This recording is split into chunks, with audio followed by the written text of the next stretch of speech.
Hello friends, हमारे YouTube channel university academy में आपका बहुत बहुत स्वागत है।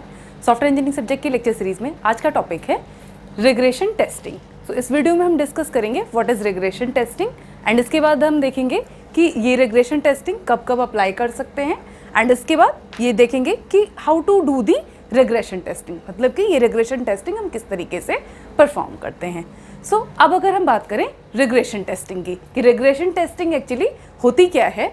So it is a type of software testing that ensures an application still functions as expected after any code changes, updates or improvement. That means कि अगर हमने suppose कोई एक ये सॉफ्टवेयर एप्लीकेशन इसको बनाया है, ये कोई सॉफ्टवेयर है एंड इसको बना के इसके बाद लॉन्च कर दिया गया है एंड अब अगर क्या है यूजर्स मान लीजिए इस सॉफ्टवेयर को यूज करते हैं एंड उसके बाद कुछ चीज़ें यहाँ पे रिपोर्ट करते हैं कि इस पर्टिकुलर सॉफ्टवेयर में कुछ कमियां हैं एंड या कुछ अपडेट का रिक्वायरमेंट है या कुछ ऐसी चीज़ें हैं जो कि एज पर द रिक्वायरमेंट नहीं है, तो अब उसको यहाँ पे चेंज करने की ज़रूरत है। सो रिग्रेशन टेस्टिंग क्या इंश्योर करता है कि अगर इस तरह का कोई भी चेंजेस यहाँ पे अकर होता है, मान लीजिए कि कौन कौन से टाइप के चेंजेस हो सकते हैं कि कोड में सपोज अगर कोई चेंज किया गया है या कुछ यहाँ पे अपडेट परफॉर्म किया गया है या इसके अलावा अगर कुछ इम्प्रूवमेंट, और ये इम्प्रूवमेंट किस में हो सकता है, इसके फीचर्स में।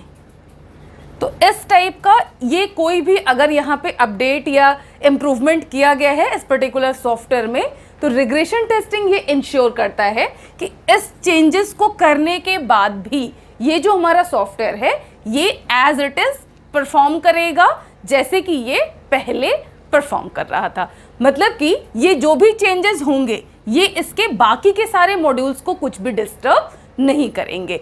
सिर्फ जो चेंजेस किए गए हैं यहाँ पे वो चेंजेस इजीली यहाँ पे परफॉर्म होंगे, उनको टेस्ट किया जाएगा एंड देन उसको अगेन लॉन्च किया जाएगा।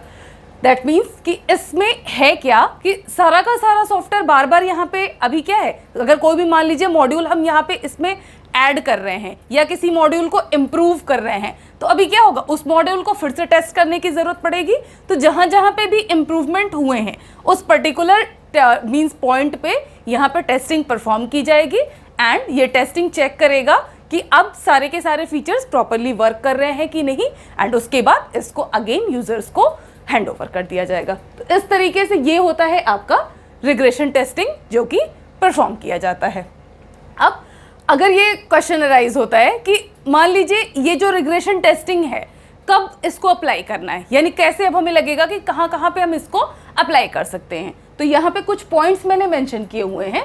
Number 1, a new requirement is added, मतलब कि ये जो हमारा एग्जिस्टिंग सॉफ्टवेयर है इसमें कोई नई रिक्वायरमेंट अगर यहाँ पे ऐड की गई है देन यहाँ पे नीड होता है आपका रिग्रेशन टेस्टिंग का। तो वो क्या करेगा, जो भी चेंजेस होंगे पर्टिकुलर अगर एक इंडिविजुअल मॉड्यूल को टेस्ट करना है तो यहाँ पे यूनिट टेस्टिंग भी अप्लाई कर सकते हैं, बट बाकी के सारे फीचर्स में सिर्फ ये चेक करने के लिए कि बाकी के सारे फीचर्स इससे डिस्टर्ब तो नहीं हो रहे हैं, तो उस केस के लिए यहाँ पे हम परफॉर्म करेंगे रिग्रेशन टेस्टिंग।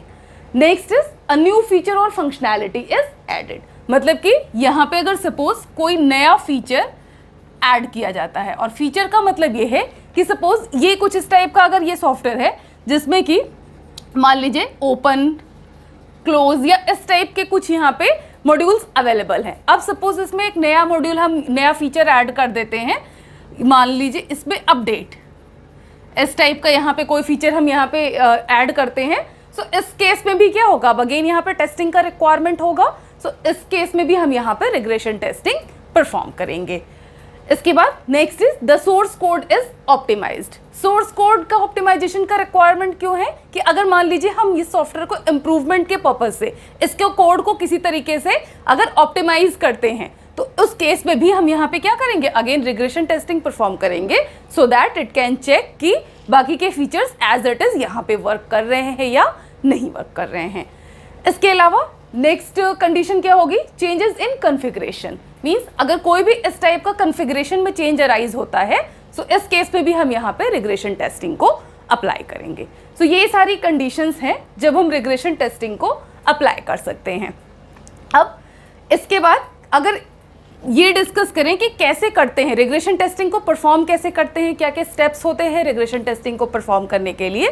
तो उसके लिए एक ये डायग्राम मैंने मेंशन किया हुआ है जिसमें सारे स्टेप्स मैंने शो किए हुए हैं कि किस तरीके से रिग्रेशन टेस्टिंग को परफॉर्म किया जाता है।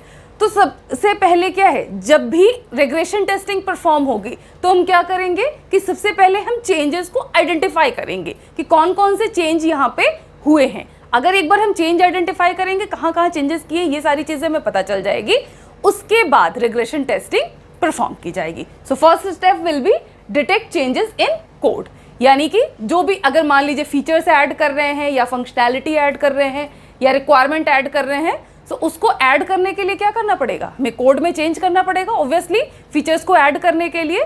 तो सबसे पहले यहाँ पे हम जो भी चेंज होगा कोड में उसको डिटेक्ट करेंगे। तो ये होगा फर्स्ट पॉइंट। एंड इसके बाद second step will be select test cases and estimate time.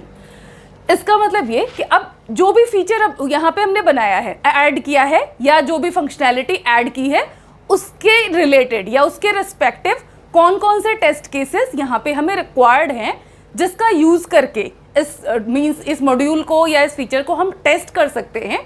तो यहाँ पे अब हम क्या करेंगे, सिलेक्ट करेंगे उन टेस्ट केसेस को। टेस्टर क्या करेगा, जो भी रिलेटेड टेस्ट केसेस हैं वो यहाँ पे बनाएगा, डिफरेंट कंडीशंस को बनाएगा कि कौन कौन से कंडीशंस पे इसको मॉड्यूल्स को टेस्ट करना है। एंड देन उसके बाद टाइम को एस्टिमेट करेगा कि ये सारा प्रोसेस कंप्लीट करने में कितना टाइम लगेगा। उसके बाद next step will be identify test cases for automation.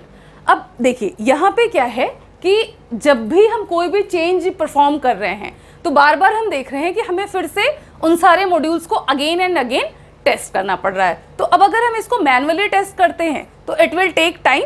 सो यहाँ पे रिग्रेशन टेस्टिंग जब भी परफॉर्म की जाती है तो हम इसमें ट्राई करते हैं कि किसी तरीके से यहाँ पे हम ऑटोमेशन इसको प्रोवाइड कर सके, जिससे कि ये जो भी टेस्टिंग प्रोसीजर है इसको आसान बनाया जा सके। तो इसके लिए अब हम क्या करेंगे, उन टेस्ट केसेस को जो कि इससे रिलेटेड हैं उसके ऑटोमेशन के लिए यहाँ पे सर्च करेंगे। So we will identify the test cases for automation, जिसको कि ऑटोमेट करना है, जिससे कि ये टेस्टिंग प्रोसीजर यहाँ पे इजीली परफॉर्म किया जा सके। अब इसके बाद next step is the prioritize test cases. Prioritize इसलिए कि जब भी हम कोई टास्क परफॉर्म करते हैं तो वहाँ पे क्या है, अगर फीचर्स ऐड करना है या टेस्ट केसेस हमें यहाँ पे परफॉर्म करने हैं, मीन्स उसको अगर हम रन करा रहे हैं टेस्ट केसेस को, तो क्या होगा, यहाँ पे नंबर ऑफ टेस्ट केसेस होंगे। बट हमें क्या करना है, उन सारे टेस्ट केसेस को प्रायोरिटाइज करना है, जिससे कि हमें जिन टेस्ट केसेस को पहले रन कराना है उसको हम हाई प्रायोरिटी पे रखेंगे, जैसे कि वो सारे फीचर्स पहले टेस्ट किए जा सके। एंड जो लेस प्रायोरिटी वाले फीचर्स हैं, जिसको कि अगर टेस्ट करने की उतनी ज़रूरत भी नहीं है, तो उसको हम क्या कर सकते हैं, उससे रिलेटेड टेस्ट केसेस को लो प्रायोरिटी पे रख सकते हैं। तो इस तरीके से यहाँ पे जितने भी मान लीजिए 10 नंबर ऑफ टेस्ट केसेस को यहाँ पे हम यूज़ कर रहे हैं टू टेस्ट दिस मॉड्यूल, तो हम क्या करेंगे, उसको इस तरीके से कई सारी कंडीशंस होंगी जिसके बेसिस पे हम यहाँ पे प्रायोरिटाइज कर सकते हैं। अब प्रायोरिटाइज करने के लिए क्या क्या चीज़ें हो सकती है, लाइक ऐसा कुछ है कि कोई ऐसा इसमें एरिया है जहाँ पे बार बार टेस्टिंग का रिक्वायरमेंट आ रहा है, तो उसको हम क्या करेंगे, हाई प्रायोरिटी पे रखेंगे, सो दैट कि ये वाला मॉड्यूल बार बार यहाँ पे इजीली उस टेस्ट केस का यूज़ करके इसको टेस्ट किया जा सके।